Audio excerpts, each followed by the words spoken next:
Comment concilier économie et écologie? Quel avenir pour les stations de ski avec le réchauffement climatique et le manque de neige? Des scientifiques ont planché sur la question. Magistrats et avocats main dans la main pour défiler contre le projet de réforme de la justice. À Grenoble, une grève des audiences était observée ce mercredi et devrait être reconduite jeudi et vendredi. Et puis, avec son côté rustique, il n'a pas encore trouvé sa place sur les tables de fête. Et pourtant, le Murson s'inscrit au patrimoine culinaire isérois. Découverte de ce produit à La Mure. Bonsoir à tous, bienvenue dans ce JT du mercredi 12 décembre 2018. Toutes les heures à partir de 18h, l'essentiel de l'actualité du Grand Grenoble en moins de 10 minutes. À une dizaine de jours du coup d'envoi des vacances de Noël, les professionnels des stations de ski ont le sourire. Les récentes chutes de neige sont conservées bien au frais grâce à la baisse des températures, comme ici à Champs-Rousse où l'on compte 25 cm en bas des pistes et 50 en haut, 12 pistes sur 40 et le tiers des remontées mécaniques sont pour l'instant ouvertes. Ouverture partielle également des 7 lots ce mercredi. Mais en raison du réchauffement climatique, non seulement la neige risque de fondre au soleil, mais aussi de beaucoup moins tomber dans les décennies à venir. Alors comment faire pour assurer des pistes enneigées et faire marcher le tissu local? Une étude commandée par le département de l'Isère entre avril 2017 et octobre 2018 vient d'être dévoilée. Charlotte Faulkner. Pour déterminer l'impact du changement climatique sur les conditions d'enneigement des domaines skiables de l'Isère, cette étude se base principalement sur 3 points. Pourra-t-on skier en 2050 dans toutes les stations iséroises? En 2050, la neige sera moins présente et ce moins longtemps, mais elle ne disparaîtra pas. En moyenne, les pires saisons d'enneigement qui ont lieu une année sur 5 aujourd'hui seront plus fréquentes, de l'ordre de une année sur 3. En 2025, 42% des surfaces skiables seront équipées en neige de culture, contre 27 actuellement. On continuera d'avoir des années d'enneigement très défavorables, comme on en a déjà aujourd'hui. Néanmoins, l'enneigement associé à ces années défavorables ne sera pas forcément pire que l'enneigement de ces années défavorables aujourd'hui, à condition d'avoir cette neige de culture telle qu'elle est projetée. Y aura-t-il assez de ressources en eau pour fabriquer cette neige de culture? Pour 1 hectare de piste, il faut 3000 m3 d'eau par saison. En Isère, à l'horizon 2050, le volume d'eau ne changera pas, mais sera modifié avec plus de pluie et moins de neige. On montre que finalement, on aura a priori aussi assez d'eau dans le futur pour continuer à alimenter ces installations et que le besoin en eau supplémentaire purement induit par le réchauffement climatique reste finalement assez limité, de l'ordre de 15% en moyenne à l'échelle du département de l'Isère. Les stations iséroises pourront-elles financer les investissements liés à la neige de culture? Les investissements prévus par les domaines skiables isérois sur les 5 ans à venir s'élèvent à 165 millions d'euros. Sur cette enveloppe, près de 30% sera consacré à la neige de culture, soit 47,7 millions d'euros. On observe aujourd'hui une certaine disparité dans la capacité à investir sur nos stations, qui fait que certaines d'entre elles pourront réaliser ces investissements à court terme. D'autres devront, dans leur stratégie d'investissement, adapter un plan d'investissement à plus long terme qui sera tout simplement en lien avec leur capacité financière. Avec cette étude, le département de l'Isère et ses stations ont tous les éléments pour orienter leur stratégie d'investissement. Pour le moment, aucune des 23 stations iséroises n'est donc condamnée à l'horizon 2050. L'Isère est le 3e département touristique de sport d'hiver avec 123,1 millions d'euros de recettes pour la saison 2017-2018. Qu'il pleuve, qu'il neige ou qu'il vente, c'est toujours le temps d'aller au cinéma. La sélection de l'édition 2019 du film international de comédie de l'Alpe d'Huez vient d'être dévoilée. 8 films côté compétition officielle. On y retrouvera Gilles Lelouch, sorti du Grand Bain pour Jusqu'ici tout va bien de Mohamed Hamidi. Damien veut changer le monde de Xavier Dechounins avec Franck Gaston Maévide.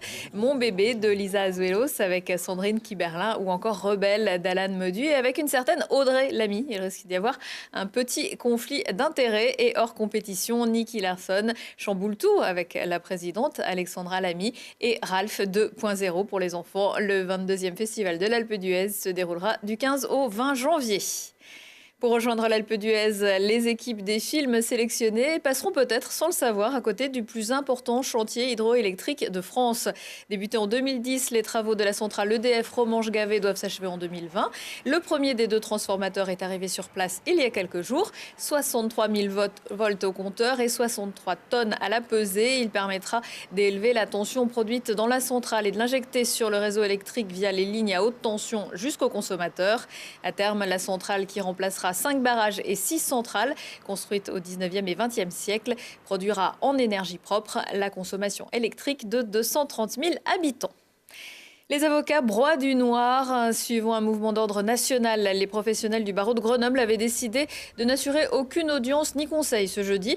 Parti du palais de justice en milieu de matinée, le cortège des robes noires et pour l'occasion cravate rouge a rejoint la préfecture place de Verdun. Soutenu par les magistrats et greffiers, les avocats s'inquiètent de certaines mesures qui figurent dans le projet de loi de réforme de la justice. Le ministère de la Justice, Madame Belloubet, est en train de faire passer un projet de loi qui met tout le monde d'accord contre lui. Les avocats, les magistrats, les greffiers, les gens de la protection judiciaire de la jeunesse, tout le monde est contre ce projet parce que sous couvert de modernisation, en réalité, on est en train de transformer la justice en quelque chose de parfaitement inhumain. Vous allez avoir des petits litiges inférieurs à 5 000 € qui vont être jugés par des plateformes internet. Il n'y aura plus de magistrats pour les pauvres. Il y aura également beaucoup moins de magistrats pour la justice du quotidien, et ça ne concerne pas que les pauvres. Sous couvert de modernité, en réalité, on sabre dans ce service public comme dans les autres. Mais nous, on est là pour alerter, parce qu'une fois que ce sera fait, ce sera trop tard. Là où 3 juges ensemble décident de la liberté des gens, ce ne sera plus qu'un juge tout seul avec les erreurs que l'on peut imaginer. C'est une justice d'abattage et ça, nous n'en voulons pas.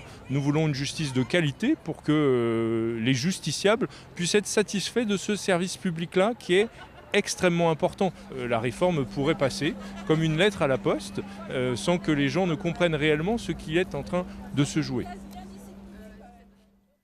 En sortant de leur entrevue avec le préfet, les avocats ont décidé de prolonger leur grève des audiences jeudi et vendredi.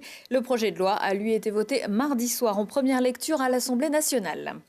Je le disais au début de cette édition, le froid est arrivé et avec lui, les plats d'hiver qui ne sont pas tous à base de fromage. Et non, c'est le cas du murson, spécialité charcutière du Dauphiné. C'est plus précisément en Matésine et comme son nom l'indique, à la mûre, que ce gros saucisson a vu le jour. Olivier Escalon s'est rendu dans une entreprise située évidemment rue du Carvi.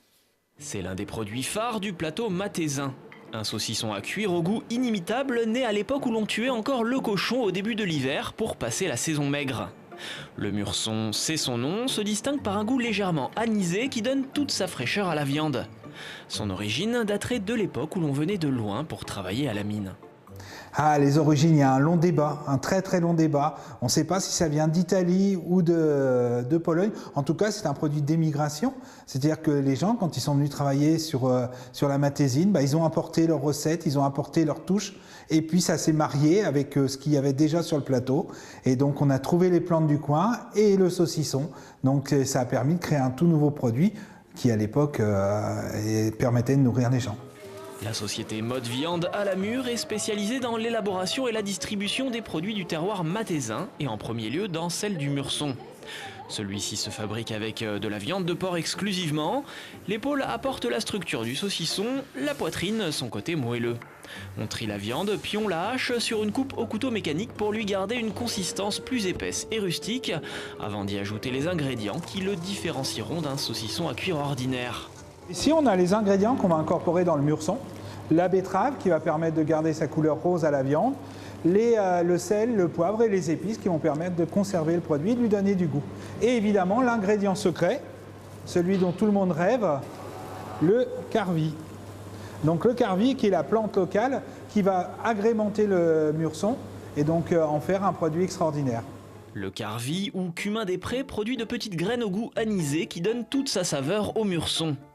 On ajoute ensuite le cognac qui va permettre de conserver le goût, puis on peut mettre la chair dans les boyaux. Laurent et Martine Jaunet sont fiers de leurs produits. Depuis qu'ils ont repris l'entreprise il y a une quinzaine d'années, ils s'efforcent de le faire connaître au-delà des frontières de l'Isère. Et les chefs étoilés locaux ne s'y trompent pas, comme Christophe Haribert qui sert du murson dans son restaurant Les Terrasses à Uriage. Ce produit et d'autres spécialités de la région Auvergne-Rhône-Alpes à découvrir dans le magazine de nos télés locales. Voyons voir. Jeudi à 18h45, Sandrine Audrin vous emmènera également au Pays des Olives, à Nyons, dans la Drôme provençale. On remet ça, arrivé en cours de saison dernière, Leva Fifita vient de prolonger son contrat jusqu'en 2022 avec le FCG. L'international tongien qui a disputé cette saison 8 matchs avec Grenoble a été l'auteur de 2 essais contre La Rochelle et Bordeaux. Âgé de 29 ans, le deuxième ligne a joué précédemment avec l'équipe néo-zélandaise de Waikato. À 20h15, 23h15, si on parlait, aujourd'hui avec la musicienne Maïté Louis, Thibault Leduc va sortir les violons, partir au carnaval de Venise avec les costumes de l'association Les Ineffables et se balader en ski et en raquette à neige autour de Grenoble. Prochain rendez-vous avec l'actu dans 1 heure et en replay sur télégrenoble.net. Je vous souhaite à tous une très belle soirée.